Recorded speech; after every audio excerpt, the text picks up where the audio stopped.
Hi everybody, welcome back to my kitchen. I'm Larry and this is Dad What's for Dinner. And today we're making carne guisada. For those of you that aren't from the Southwest or South Texas like we are, carne guisada is basically beef stew with a decidedly Tex-Mex flair to it. This is not really a recipe so much as it is a method or a suggestion. This is the way, just like with regular beef stew, everybody's got their own way of making it, and it's the same with carne guisada. But that's what we're going to do today, so let's go ahead and get into it. Okay, so we're going to go ahead and get started. Typically, I've gotten to a point in this channel where I don't really film myself and publish videos of me chopping vegetables or preparing, doing prep work, because it's not really that interesting. Because you see me chop an onion once, you see me chop it 1,000 times. You chopped onions yourself, you know how to do it. So unless there's some technique or some method that I feel like you might be interested in, then I'm not going to actually show it. But this time I'm prepping potatoes that's going to go into the stew. So I'm going to show you how I prep potatoes for this application. So let's go ahead and do that. Okay, so here's our potatoes. We just have 2 russet potatoes that have been peeled, and this is what I use to peel. I don't have good enough knife skills to use a paring knife. I know that some people do. I have my mother, my aunts. They could all peel potatoes with a paring knife, and they come out just like this. But I have to use the old peeler, so that's what I'm using to peel them. So my technique, it's not anything crazy. You just slice off the bottom so you have a flat spot, and then you go ahead and cut planks. Now we're looking for probably 1/2-inch size cubes, so that's how thick of a plank that you're going to want to make. And then we put that on its side, and then this probably isn't what's the word I'm looking for, shocking news to anybody about how to cut up potatoes, but I just always, I was well into my 30s before I realized that you can actually just trim off the bottom like that, and hey, looky there, your potato's no longer rolling around on the cutting board. So I'm going to go ahead and finish this up, and we'll get ready to our next step. Okay, so this is all chopped up. The goal here is to get them roughly the same size so that they will all cook at about the same rate and be done at the same time. Then what we're going to do is go ahead and just put these in a bowl of water, and that will keep them from browning while we get the rest of our prep work done. And again, I'm not going to bore you all with how I chop up peppers and onions and all that neat kind of stuff. Okay, so I lied. I am going to talk to you a little bit about how I cut up carrots, because I don't think I've done that before. The quintessential question is to peel them or not to peel them. You definitely want to wash them and make sure that they're clean, but it really kind of depends on the application that you're going to be using as to whether or not you really need to peel them. For this, it's going to be in a stew. You don't really need to peel them because they're going to cook. There's nothing wrong with the skin. I mean, it's just as nutritious as the rest of the carrot.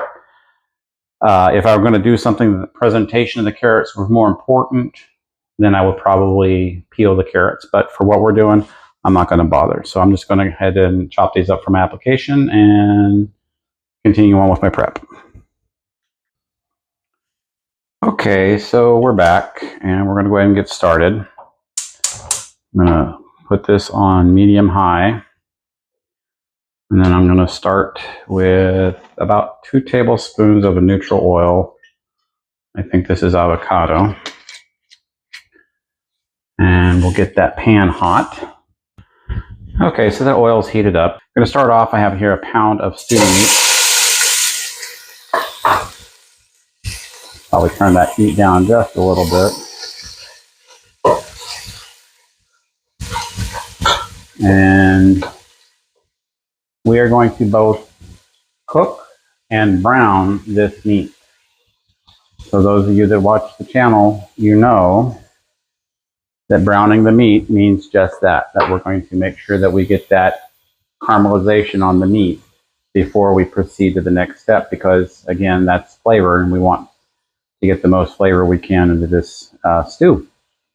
So we'll go ahead and get that taken care of, get that started. I'm also going to add in season to your heart. I'm going to be using adobo. And again, those of you that aren't familiar, adobo is just a combination of salt, garlic, black pepper, oregano, and turmeric. And again, just to your measure, to your heart, to your liking. Okay. Okay, so we're in the process of browning the meat. And, you know, I've said this before, the easiest way to do this is just to let it cook and leave it alone. I don't know if the camera is going to pick this up very well, but if you pick up your meat and it's not releasing easily from the pan, then it's not ready. Like this piece here is letting up. There's a little char on there, not much. Not char, but browning. Once it's pretty neat that, you know, like this piece right here, once once it gets to that point that it's ready to release, then that means it's brown. So it's kind of neat the way that works.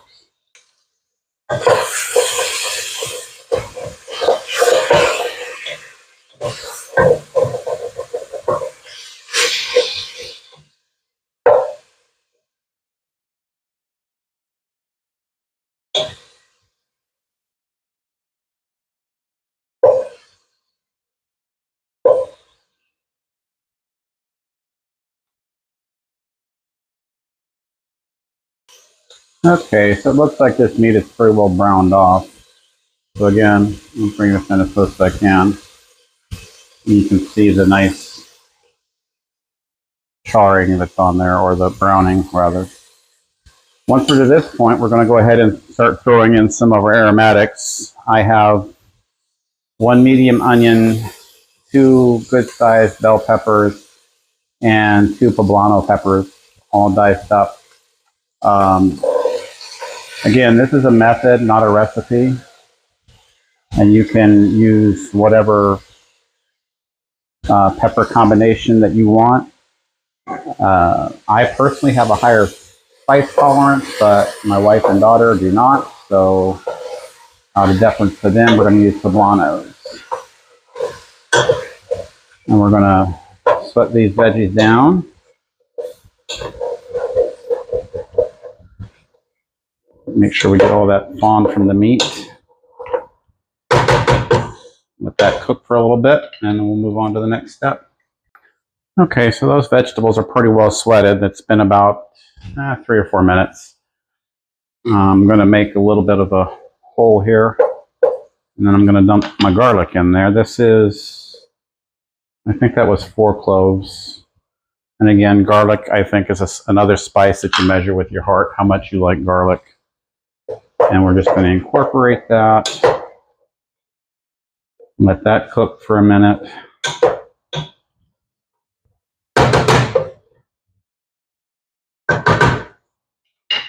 And as I'm looking at this, I probably could have used more beef. I guess I wasn't really thinking ahead.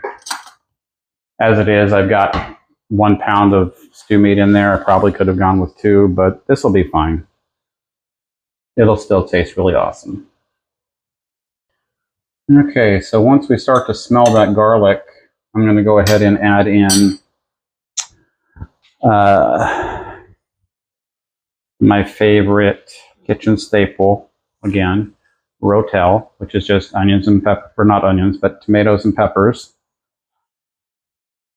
And with that, we're going to incorporate some sofrito tomato cooking base. So probably going to use most of this jar. Yeah, I am.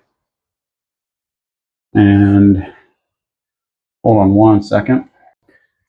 So I'm not being cheap. I just want to make sure I get all this out of here. Just added a little bit of water and shook the jar up. And again, that's just a tomato base. It's got green peppers, onions, cilantro, garlic, and olive oil. And we're going to give that a good stir.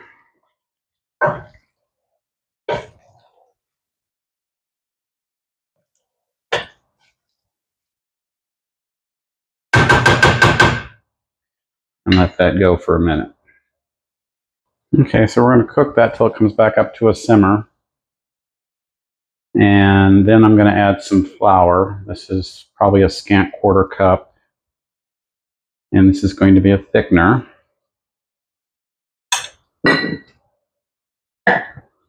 And give that a good stir to get that all incorporated.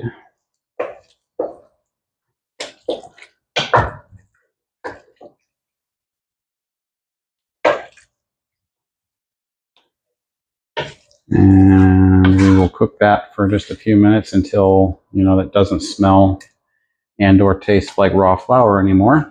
And it'll just be a few minutes. Okay, it's just been about 2 minutes or so. So I think what we're going to do next is I'm going to go ahead and add 2 cups of water and or broth, stock or bouillon, or some combination thereof. You use what works for you.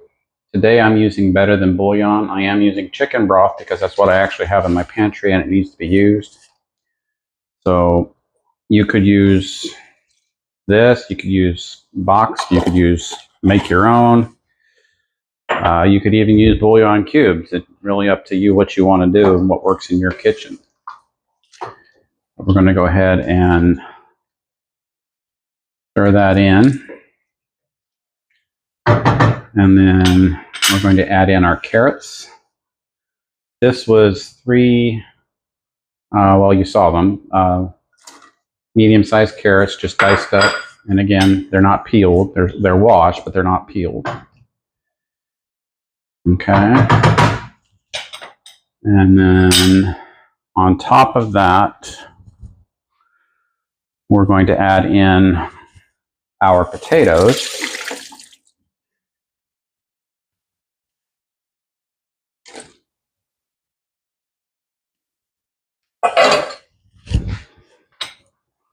Give that a good stir. So everything is really well mixed. So I definitely, no probably about it, I definitely should have used more beef. But again, this is going to taste awesome, but it's just going to be kind of scant on the beef.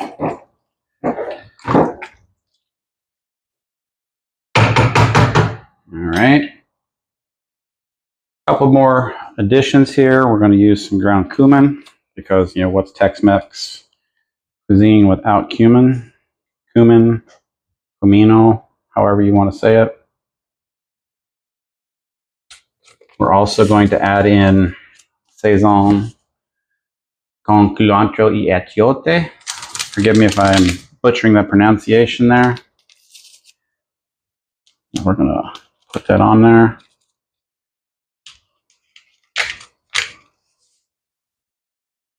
And that's going to give it a nice flavor. Stir all that in. Get it very well incorporated.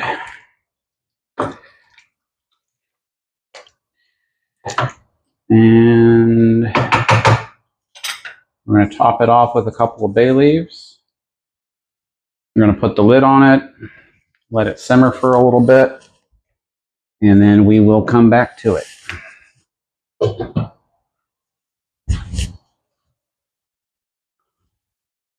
Okay, so this has been cooking for probably about 20 minutes. Bubbling away. I'm going to go ahead and lower that heat down to a simmer. And you can see that this has thickened up nicely. I did just check this a few minutes ago. These potatoes are almost there. They're not quite. Let's see if I can show you on the screen here. If I can get a hold of one. So they're almost there. I'm getting some resistance. We want them just to be a little bit more done. And then it'll be ready to plate up.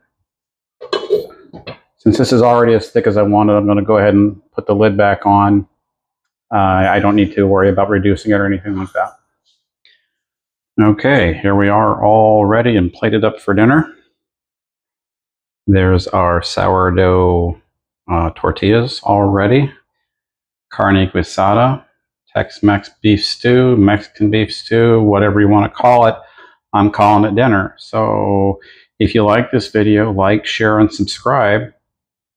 It's the best way that you can help out this channel. Until next time, take care and God bless. Love you all.